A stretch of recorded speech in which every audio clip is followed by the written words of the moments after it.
Chers auditeurs et auditrices, ici le pasteur Leslie Joseph de l'Église évangélique Mont des Oliviers à Montréal, situé au 92-25 boulevard Saint-Michel. Nous vous présentons un enseignement sur la fête de Noël. Cette fête qu'on prétend célébrer la naissance de Jésus-Christ le 25 décembre de chaque année.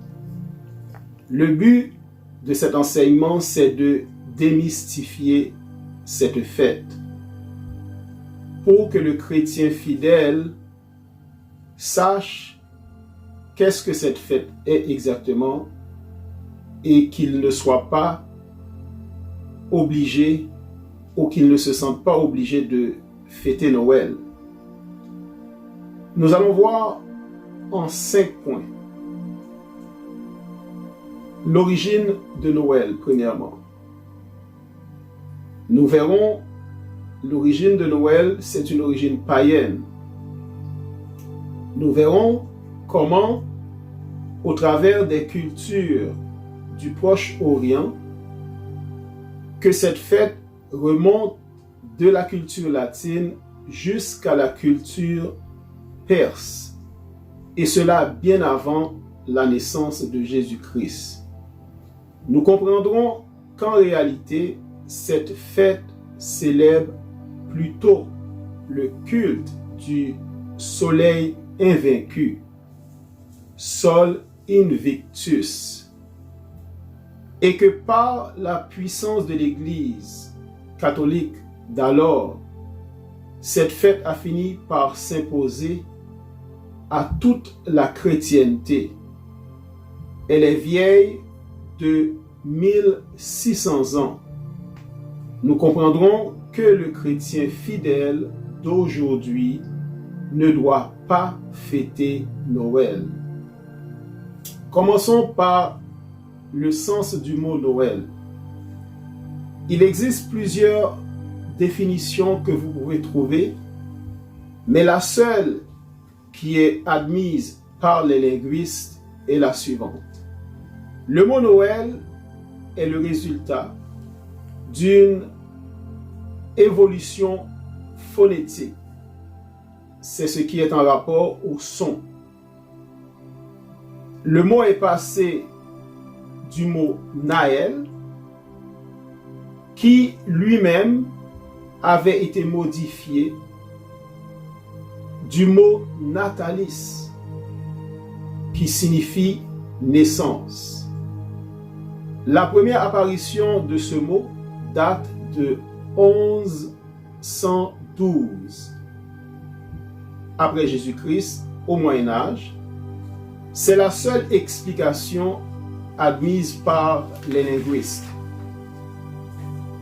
Si nous revenons à l'origine latine du mot, Noël apparaît donc associé à la naissance, comme en témoignent certaines de ses traductions en diverses langues. Exemple, en italien, se dit Buono Natal. Mais s'agit-il de la naissance de Jésus-Christ ou d'une autre divinité? C'est ce que nous verrons maintenant. Deuxième point, les origines païennes de Noël. D'où vient la date du 25 décembre associée à la fête de Noël? Cette date remonte bien avant la naissance de Jésus-Christ et elle célèbre en fait la naissance du Sol Invictus. Ce culte s'est transmis au travers des cultures du Proche-Orient jusqu'à la culture latine. Culte du Sol Invictus et les Saturnales à Rome. Le 25 décembre marquait depuis l'empereur Aurélien, vers 270 après Jésus-Christ, l'anniversaire du Sol Invictus, soleil invaincu. Bien avant l'apparition du christianisme, l'époque du solstice d'hiver, le 25 décembre, était déjà une période charnière de l'année qui regroupait de nombreuses croyances païennes relatives à la fertilité, la maternité, la procréation et l'astronomie. Elle donnait lieu à de nombreuses manifestations. Ces traditions antiques, proches orientales, ont de nombreux points de similitude qu'on retrouve dans la fête de Noël. Une autre tradition qui s'est jointe à celle de Noël, ce sont les Saturnales, fêtes en l'honneur de Saturne. Dans la Rome antique, les citoyens fêtaient les Saturnales, d'abord du 17 au 21 décembre, plus tard du 17 au 24 décembre. Les hommes et les femmes portaient des guirlandes autour du cou et s'offraient toutes sortes de cadeaux.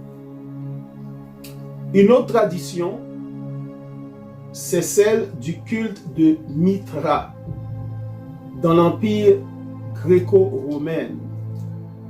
Parmi ces traditions, il y avait dans l'Empire gréco-romain le culte de Mithra, qui est le Seigneur de la lumière.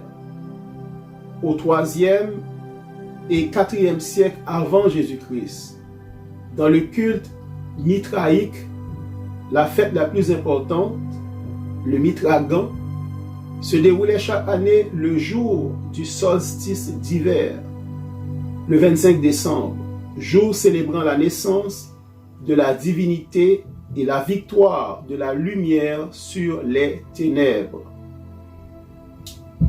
Troisième point, la naissance de Jésus-Christ dans la Bible. Traditionnellement, la fête de Noël est la solennité de la nativité de Jésus-Christ que l'Église catholique a fini par imposer à toute la chrétienté. Mais qu'est-ce que les évangiles ont à nous apprendre concernant les circonstances de la naissance de Jésus-Christ de Nazareth? La Bible nous révèle telle la date de sa naissance.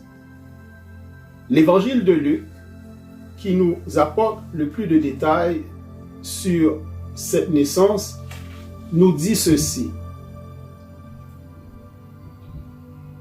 Selon Luc, chapitre 2, versets 1 à 18, « Pendant qu'ils étaient là, le temps où Marie devait accoucher arriva, et elle enfanta son fils premier-né, et l'emmaillota et le coucha dans une crèche, parce qu'il n'y avait pas de place pour eux à l'hôtellerie.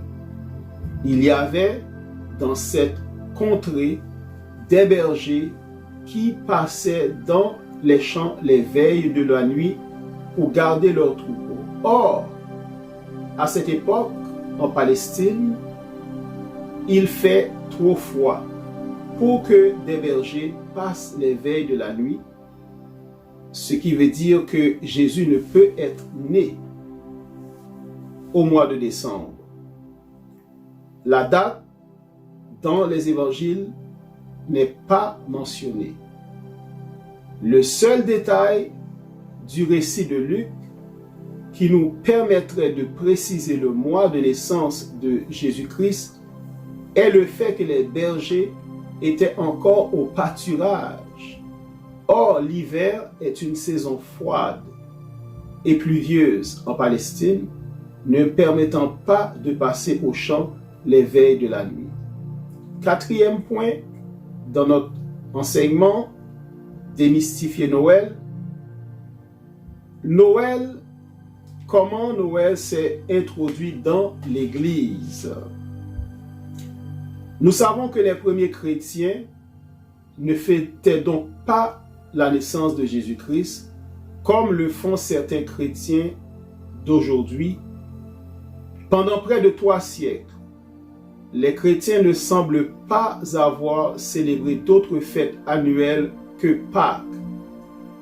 Il aura fallu attendre plus de 3 siècles et demi pour que Noël devienne une fête religieuse officielle et encore 2 siècles pour que cette fête soit généralisée au 6e siècle. Pour des raisons symboliques et dans un souci de christianiser les anciennes fêtes païennes, la date du 25 décembre fut progressivement étendue à tout l'Occident latin par l'Église catholique. À partir du IIIe siècle, nous voyons que certaines communautés chrétiennes cherchent à situer dans l'année la date de la naissance de Jésus. Progressivement, va apparaître le désir d'historiciser la naissance de Jésus-Christ. À partir du IVe siècle, cela est attesté à Rome sous le pontificat de l'évêque Libère, pape de l'Église catholique. Et alors, une fête de l'incarnation du Sauveur se déroule le 25 décembre, à l'occasion de laquelle l'évêque rassemble les chrétiens dans la basilique Saint-Pierre de Rome. Au Moyen Âge, la fête de Noël continue à gagner dans l'Église. La commémoration de Noël se répand progressivement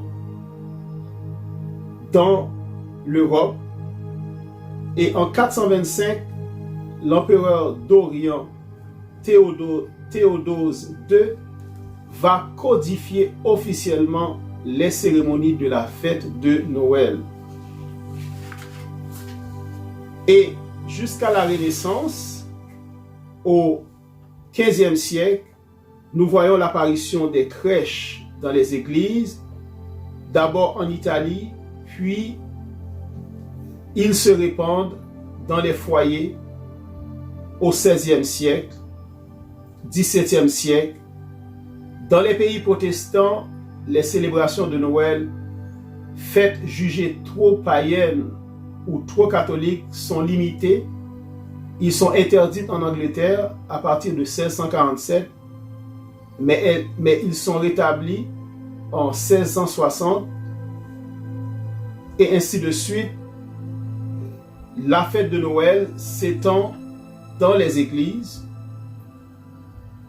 Parlons maintenant des coutumes et traditions de Noël. 5e point.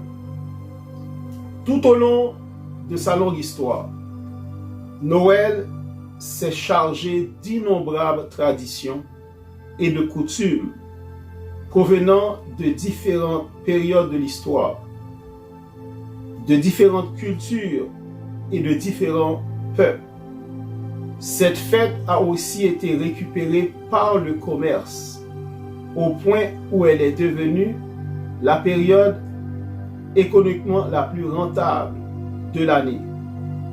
Noël est aussi synonyme d'excès en tout genre, de surconsommation et de relâchement moral. Parmi les traditions de Noël, nous avons d'abord le Père Noël. On l'appelait Saint Nicolas. Historiquement, les couleurs de ses vêtements étaient verts. Il était un évêque catholique romain de la ville de Myre qui a vécu au VIe siècle.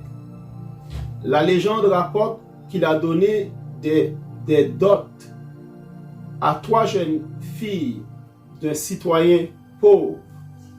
C'est de là qu'est née la coutume de faire des cadeaux secrets le 6 décembre, date de sa célébration. Quant au Père Noël moderne, habillé en rouge et blanc de nos jours, bédonnant et joufflu, c'est simplement une récupération commerciale du personnage historique Saint Nicolas par la compagnie américaine Coca-Cola à l'effigie de ses couleurs qui sont blancs et rouges au début du XXe siècle. Le sapin de Noël, quant à lui, certains commentateurs y voient une référence de Jérémie 10, versets 2 à 6, où cet arbre est décoré. C'est une pratique païenne, idolâtre. On le rattache aussi à la personne de Nimrod, dont il serait une réincarnation de la jeunesse éternelle. Et dans les temps modernes, il serait venu en Amérique par les immigrants allemands.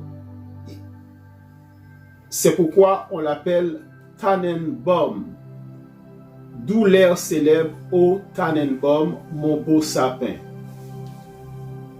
Les décorations de Noël, eux, cette coutume de décorer remonterait aux Saturnales romaines dont nous avons parlé au début.